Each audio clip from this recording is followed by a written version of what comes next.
Bueno, ustedes saben que en la actualidad el tema de la seguridad y salud en el trabajo se ha puesto de moda, bueno, y se puso de moda en el marco de la pandemia, por ser un tema que tal vez no se le había dado, no se le había arribado la importancia que merecía, ¿sí?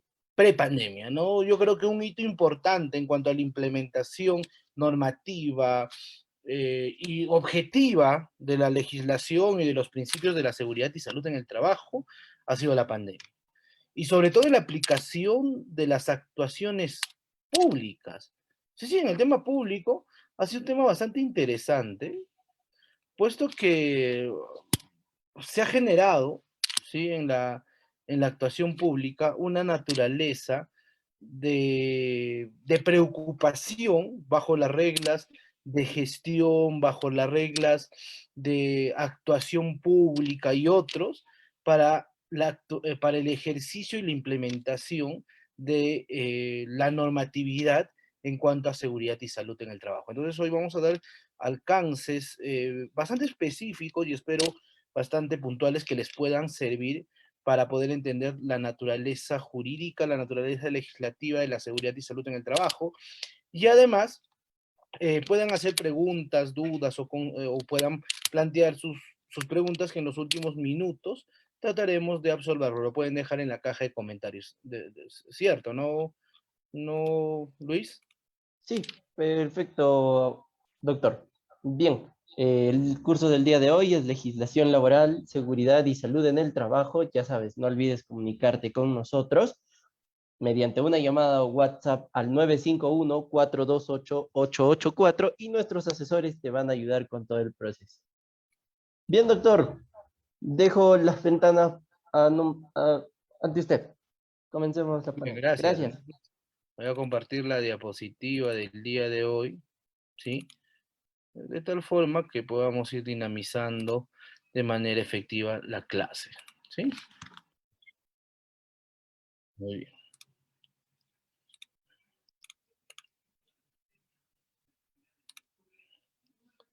Muy bien. Entonces, empecemos a hablar un poco, ¿sí? Sobre el tema de qué es la seguridad y la salud en el trabajo.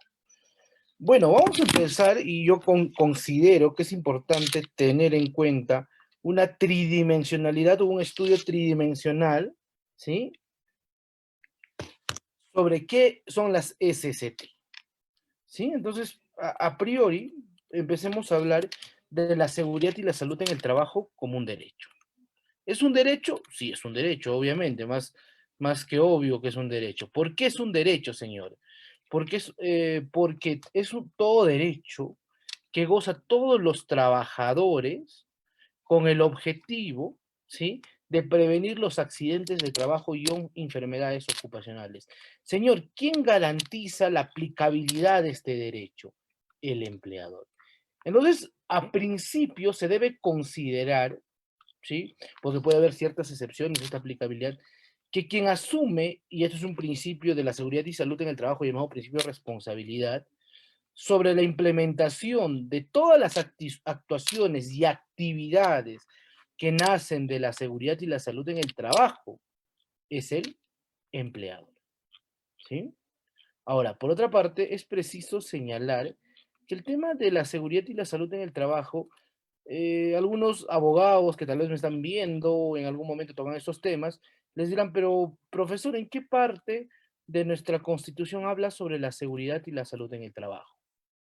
Ahí es una pregunta con trampa, porque objetivamente no existe una previsión como tal que hable sobre el derecho de la seguridad y la salud en el trabajo, sino de qué parte. Parte de derechos relacionados desde nuestro marco constitucional, como el derecho al trabajo, como el derecho a la salud y a la integridad, del derecho de trabajar en un ambiente y bajo condiciones dignas. Entonces, de ahí nace este derecho inherente a la relación laboral. E incluso la aplicación de la seguridad y la salud en el trabajo tiene un campo de acción más amplio. ¿Cómo así, profesor? Porque a priori, si decimos, señor, la seguridad y la salud en el trabajo nace de una relación laboral, Entonces, ¿qué pasaría si se dan accidentes, sobre todo accidentes, en situaciones donde no necesariamente puede haber una relación laboral formal? Pongamos un ejemplo. Señor, ¿sabes?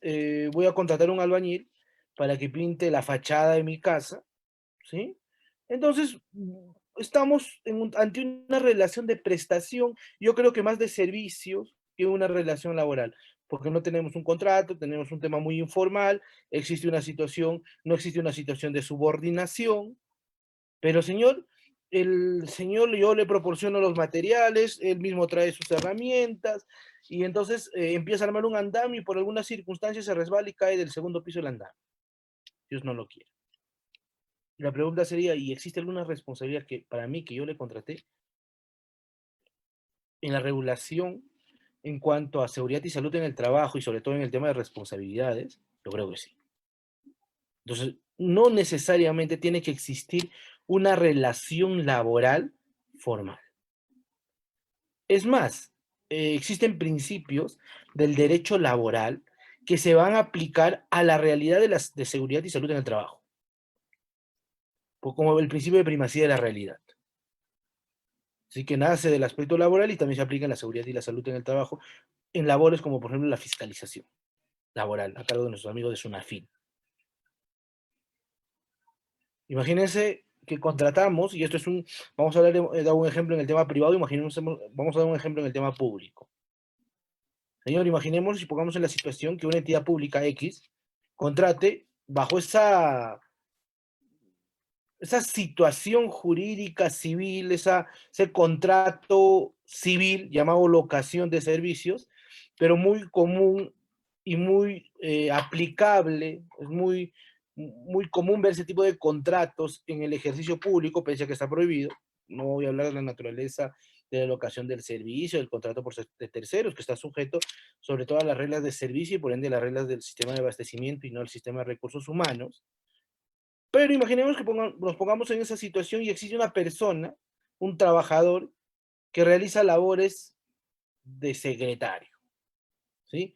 Pese a que no está en una relación laboral y por alguna circunstancia, por ejemplo, por el desorden de esta entidad pública, se resbala y se cae por las gradas, ¿sí? Una situación previsible, ¿sí? Y que tiene que asegurarse dentro del plan de seguridad y salud en el trabajo de la entidad.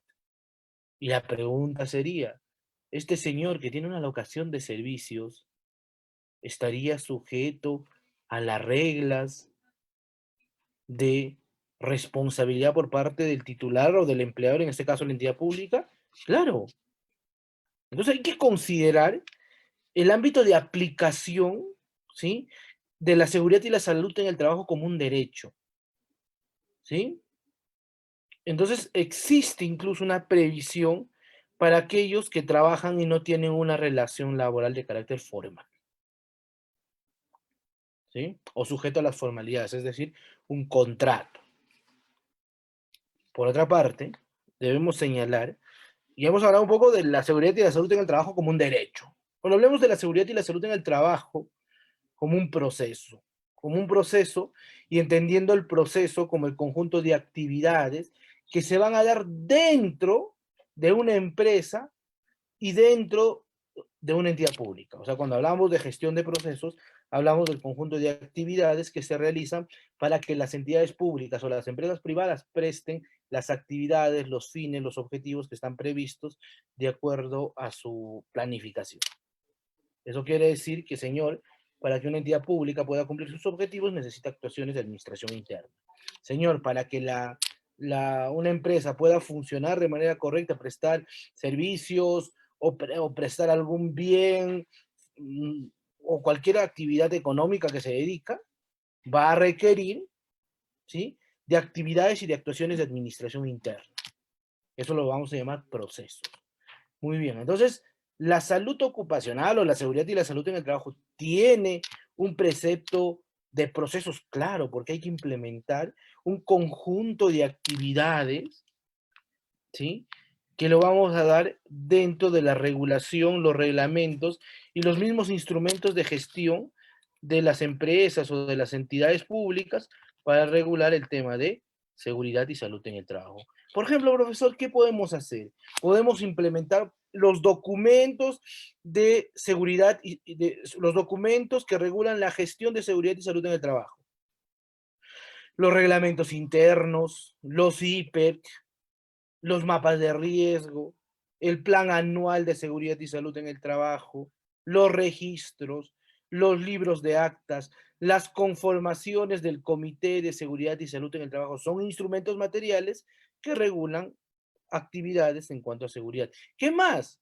Voy a implementar, por ejemplo, mi Comité de Seguridad y Salud en el Trabajo. Voy a implementar aquellas políticas que he determinado en cuanto a seguridad y salud en el trabajo, que por cierto el modelo peruano es un modelo que prevé la gestión de riesgos, ¿no? Más adelante vamos a hablar de las políticas un poco en el Perú que se dan en cuanto a seguridad y salud en el trabajo. Sí, se prevé. Entonces, es una actividad que requiere procesos de implementación. Y obviamente cualquier implementación y cualquier proceso requiere recursos. O sea, no es un tema gratuito. O sea, la entidad pública o la empresa privada va a tener que invertir en seguridad y salud en el trabajo. Y van a invertir más si es que son actividades de alto riesgo. Porque, por ejemplo, en el tema previsional, ¿sí? Aparte de los seguros que tiene, van a tener seguros complementarios. En la implementación, por ejemplo, de los EPPs generan, ¿sí?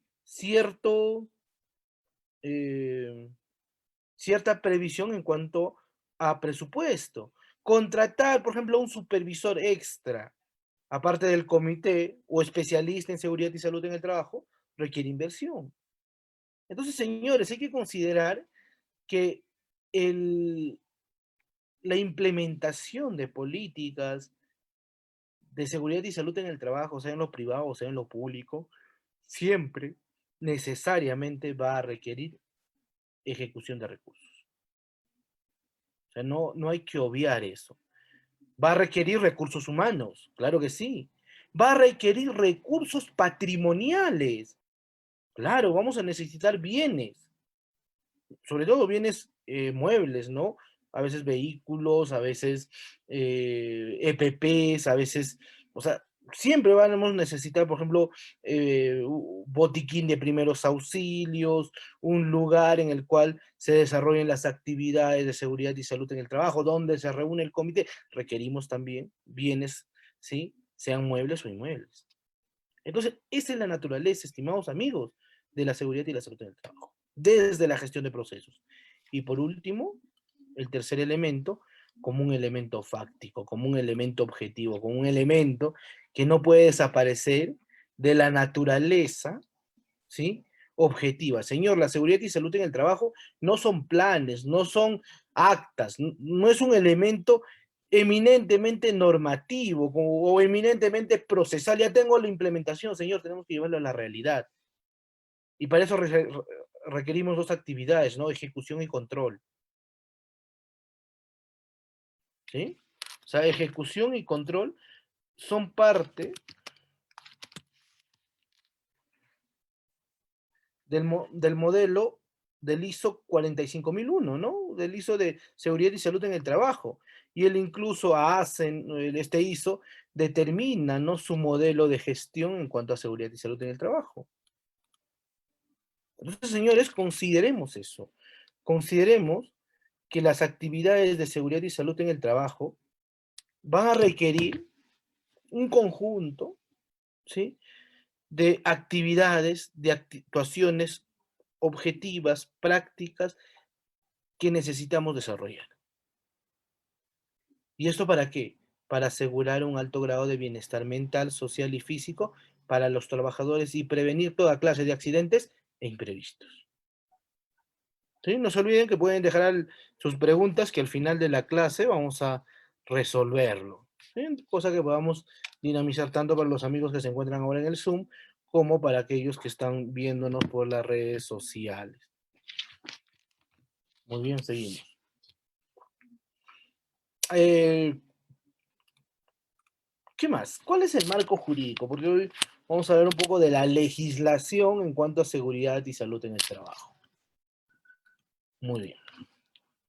El marco jurídico aplicable, a priori, la norma base, la norma elemental que regula la seguridad y la salud en el trabajo, es la ley, ¿sí? 29.783. O sea, ley base. ¿Sí? Obviamente, ¿no? La constitución política, ustedes saben que cualquier actividad regulatoria o normativa no puede contradecir la constitución política, y acá nace pues el derecho a la vida, la integridad física, psíquica, moral, el derecho a la salud, el derecho a la seguridad social en el trabajo y otros derechos fundamentales que nacen de la relación laboral. Sin embargo, la ley 29.783, Ley de Seguridad y Salud en el Trabajo, determina toda la política y toda la actuación regulatoria normativa, ¿sí? Elemental en cuanto a la implementación y en cuanto a las actividades de seguridad y salud en el trabajo. Obviamente existe un reglamento, su reglamento de seguridad y salud en el trabajo, que no es otra cosa más que el elemento normativo reglamentario que facilita la aplicabilidad de los principios de la Ley de Seguridad y Salud en el Trabajo en una realidad objetiva. Sí, eso es el tema, y para eso funciona el reglamento. Ahora, doctor, ¿dónde aplico el tema de la ley? O sea, ¿dónde? ¿Cuál es su ámbito de aplicación? ¿Cuál es el ámbito de competencia de la aplicabilidad de esta ley? Muy bien. El artículo 2 de la ley va a determinar que es aplicable a todos los sectores económicos y de servicio. Y además comprende a todos los empleadores y trabajadores, independientemente si están en la actividad privada o están en la actividad pública.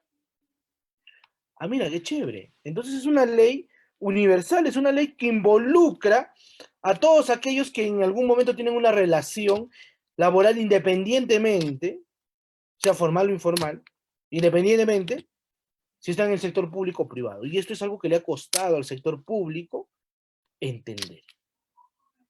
Sí, antes de como les comentaba en el intro, ¿no? De esta ponencia, les decía, señora, al sector público le ha costado un montón entender el tema de seguridad y salud en el trabajo.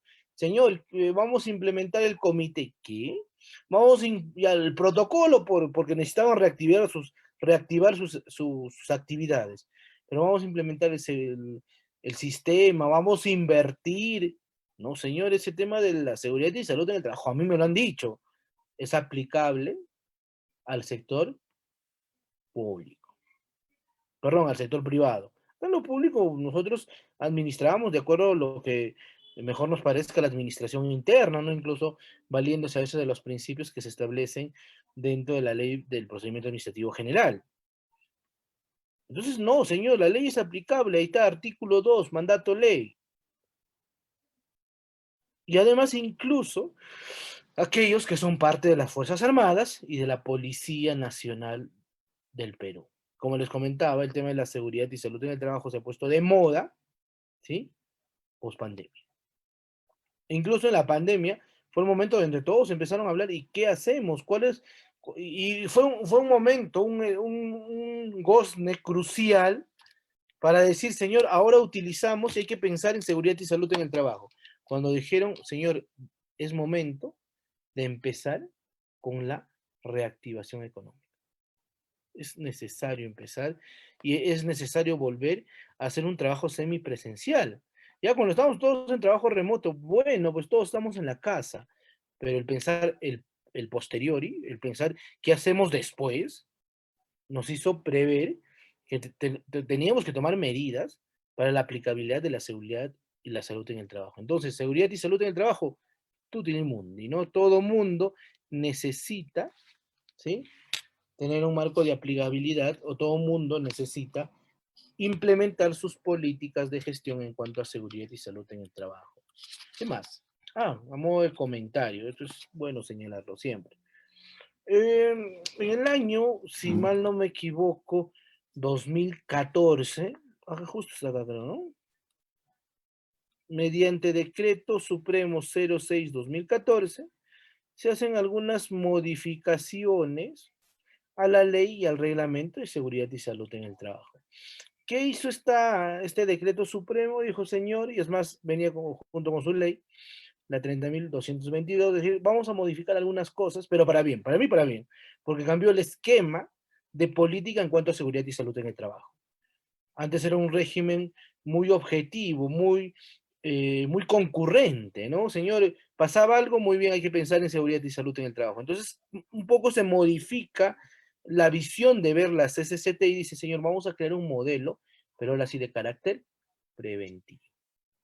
O sea, hay que prevenir. Y el modelo que se adopta es un modelo de carácter preventivo. Ahora, ¿cuáles son los elementos principales de este modelo de gestión en cuanto a seguridad y salud en el trabajo? Fácil. Por ejemplo, liderazgo del sistema de gestión de la seguridad y salud en el trabajo. ¿Qué más? Registros del sistema de gestión. Ahora, se crea un liderazgo y se crean una suerte de autoridades de seguridad y salud en el trabajo. Porque un poco el tema, si bien seguridad y salud del trabajo está relacionado eminentemente al tema laboral y parte justo del Ministerio del Trabajo y Promoción del Empleo, pero dijeron, ¿y el tema de salud?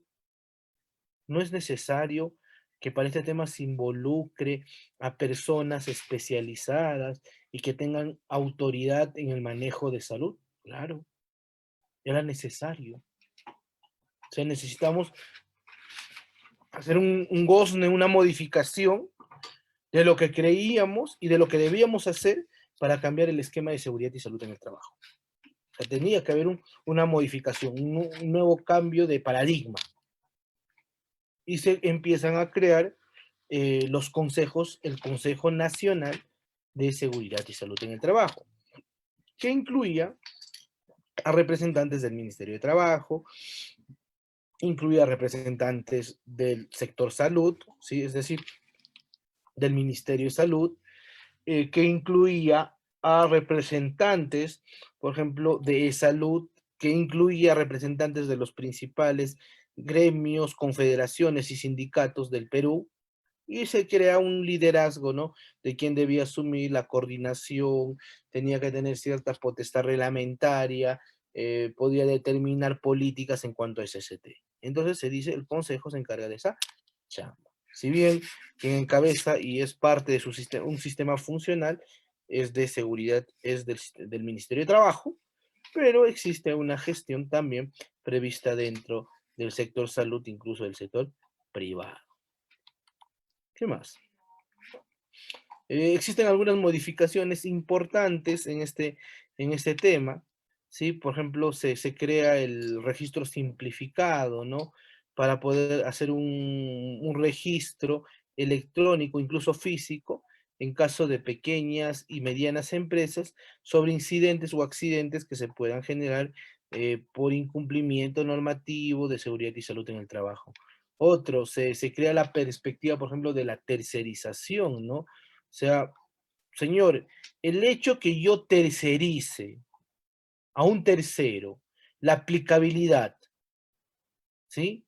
Y la responsabilidad de la implementación, del control, de la planificación de seguridad y salud en el trabajo, siendo empleador me exime, digamos, contratamos una service especialista en seguridad y salud en el trabajo. Señor, ¿esto me exime de responsabilidad? No. El hecho que tú tercerices, ¿sí? El tema de la implementación de políticas, la implementación de eh, actuación, actividad, control, no te exime del todo la responsabilidad. Puede haber una responsabilidad incluso compartida, ¿sí? Entonces, para eso se determina eh, este principio, ¿no? De tercerización, pero no de eximencia de responsabilidad.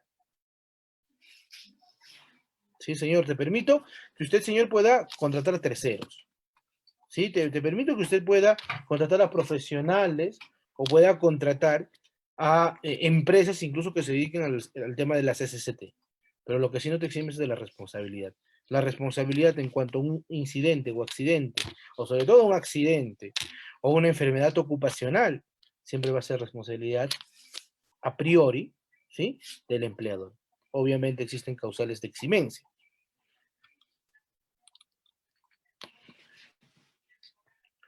¿Qué más? Exámenes médicos, que se realizan cada 2 años, salvo disposiciones normativas o reglamentarias que establezcan que estos plazos, ¿sí?, deben ser menores, tal vez por la propia prestación de la actividad que realizan. Es decir, sector público, sector privado, si no hay riesgo, si no hay una situación que amerite, es más, en la implementación de los planes y protocolos de muchas entidades privadas y públicas, se ha determinado, sí, que los exámenes médicos iban a ser trimestrales, iban a ser semestrales o a veces como máximo anuales, para ver riesgos. Incluso hubo un tiempo donde los exámenes médicos eran mensuales, incluso quincenales. Ya, eso es una ley, pero señor, tengo que pensar en que puedo dar mejores garantías bajo cierta aplicabilidad de otras normas al administrado. ¿Qué aplico? Lo que dé mejores garantías al eh, trabajador.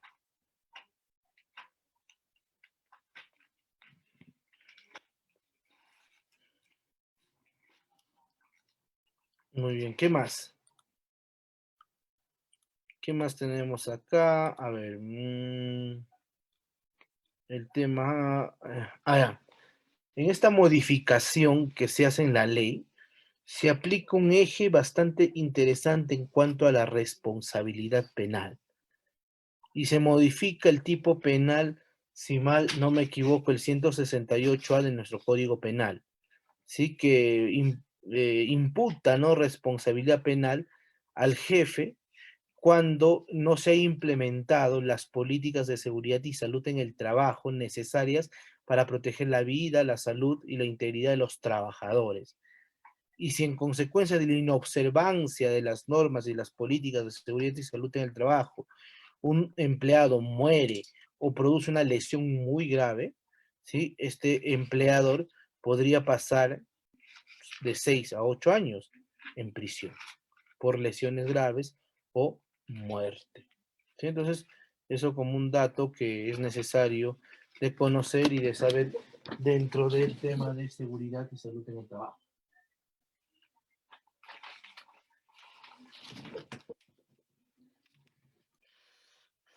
Además, es importante señalar, ¿sí?, que un poco se agravó, ¿no?, el criterio de las multas laborales por el ente rector, ¿no?, que fiscaliza el tema de seguridad y salud en el trabajo. ¿Quién es el ente rector, por cierto? A ver, por ahí algunos comentarios. ¿Quién es el ente rector que se encarga del tema de seguridad y salud en el trabajo? De la fiscalización y también de la potestad sancionadora. Claro, SUNAFIL, ¿no? SUNAFIL. Superintendencia Nacional de Fiscalización Laboral. Y un poco más se agravó el tema de las sanciones, ¿no? Es decir, de las multas. Hay un criterio bastante interesante en el tema de la aplicación sancionadora de SUNAFIL que te dice, señor, si es que, por ejemplo, existe un accidente por de un trabajador, ¿sí? Entonces hay criterios en los cuales la responsabilidad se puede agravar. No se olviden que SUNAFIL tiene su fórmula, ¿no?, para poder determinar sanciones, ¿no? Tipo de empresa, cantidad de trabajadores afectados y el tipo de infracción que se cometió. Esa es la tridimensionalidad que utiliza SUNAFIL para poder sancionar. Pero hay un tema bastante interesante, señor. Cuando un trabajador se accidenta o sufre una enfermedad y fiscaliza SUNAFIL, ¿cuál es el criterio que se utiliza? ¿Se sanciona por uno o se sanciona por todos los trabajadores? Para SUNAFIL, en cuanto a criterios de agravantes, el criterio que se aplica es, señor, ha habido un accidente laboral y es atribuible al empleador. Entonces, señores, aplicamos una sanción que prevea como si hubieran sido afectados no solo el que se lesionó, sino también todos los trabajadores. Si son 100, sancionamos por los 100. Sí, entonces así de grave es el tema también de la responsabilidad administrativa en el tema laboral, ¿no? Entonces eso también como un dato necesario de conocer, estimados amigos. Sí, recordarles que pueden dejar sus preguntas, dudas, consultas que al final de la clase lo vamos a resolver. Muy bien, seguimos. Seguimos.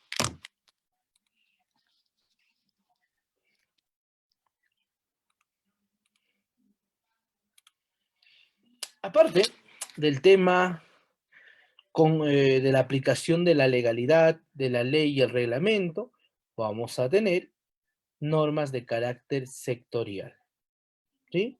Por lo general, decretos supremos y otros que regulan la situación o la previsión reglamentaria, ¿sí? Muy bien, ¿cómo es esto, señor? Elemento base, Ley de Seguridad y Salud en el Trabajo, ¿sí? 29.783, elemento base. Muy bien, pero, aparte, tenemos normas, ¿sí? Que van a previsionar algunos temas en cuanto a seguridad y salud en el trabajo. Por ejemplo, el tema industrial, ¿sí?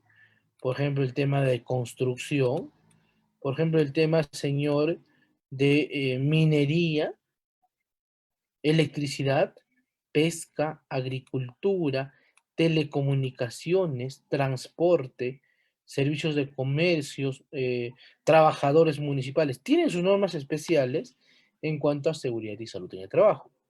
Entonces, señor, ¿qué pasa si es que en algún momento existe una contradicción, que por cierto los hay, entre la ley de seguridad y salud en el trabajo y el reglamento? ¿A quién aplica? A priori se aplica el principio de jerarquía, ¿no? Que te dice, señor, ante una contradicción entre la ley y una norma con inferior jerarquía, siempre se va a aplicar la ley.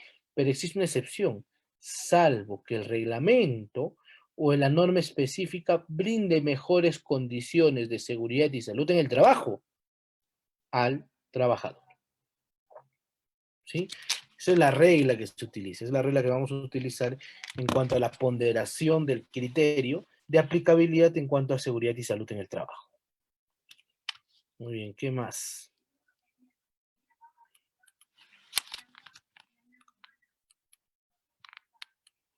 ¿Qué más encontramos? Las normas. ¿Qué normas, aparte de las que hemos encontrado, existen muchas normas supletorias, ¿sí? Que regulan el marco normativo de la seguridad y la salud en el trabajo, ¿sí? Vamos a tener, por ejemplo, el 480 del 2020, perdón, 480 del 2008, que determina y es una norma técnica de salud emitido por el Ministerio de Salud que establece un listado de enfermedades profesionales, ¿no? Incluso hace una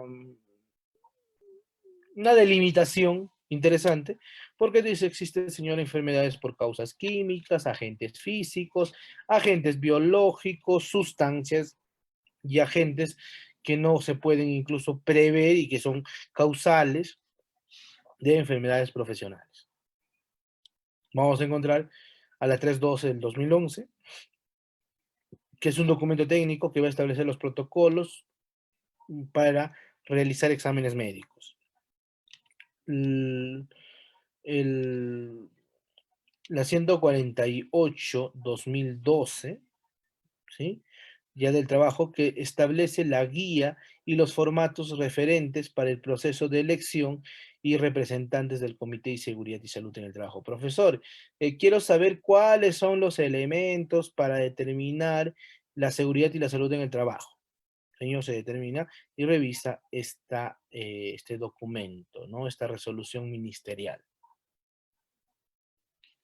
Sí, igual toda la información que estoy presentando lo voy a entregar a los amigos de ENCAP para que después puedan socializarlos para todos aquellos que quieran la información, ¿no? ¿Qué más? La resolución ministerial 08-2013 que va a establecer el sistema de simplificación de registros en cuanto a la gestión de seguridad y salud en el trabajo para MIPES. El 196, ¿sí? 2015 de SUNAFIL, que establece la guía para la implementación para el sistema de gestión de seguridad y salud en el trabajo. Una guía. Algo que tengo que comentar acá es que ¿Existe un lineamiento obligatorio para la implementación del sistema de SST? No, no existe. ¿Sí? Salud tiene, Sunafil ha sacado, Salud ha determinado, creo que el Ministerio de Minería también ha determinado lineamientos en cuanto a SST, pero son lineamientos. ¿Por qué no existe un modelo estandarizado, profesor? Por las actividades que se realizan. Es sencillo la respuesta. ¿Por qué no podemos sacar un modelo estandarizado de seguridad y salud en el trabajo? Bueno, por una sencilla razón, porque las actividades, los servicios, los bienes que presta una empresa o una entidad pública son distintos. Entonces, el comportamiento organizacional también es distinto. Entonces, señor, lo que te dice la norma, te dice, señor, usted tiene que crear un sistema, tiene que implementar políticas. En mérito a los lineamientos de la norma, en mérito a los lineamientos de la ley, el reglamento, de las normas especiales, de normas administrativas, lo implementa, ¿sí? ¿Cómo lo hace? Le damos lineamientos. ¿Tiene que ser estandarizado? No, eso va a depender, señor, de cómo funciona, de la estructura, del local, del comportamiento organizacional, incluso de los recursos que usted tenga.